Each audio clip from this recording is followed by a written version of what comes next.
Papasok ng eskinita para magpasikat?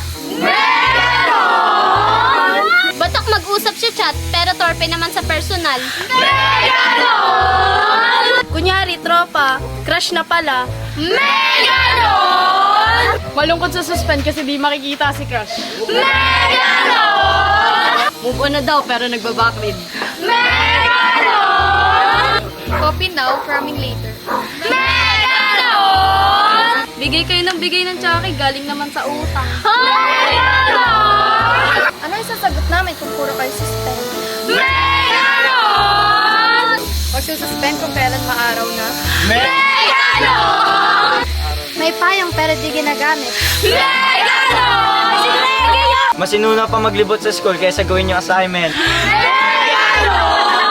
Di naman pogi pero pinag-aagawan. Madaling mahuli kapag nakatali mo. Nalulungkot sa suspension kasi wala nang pagbabago.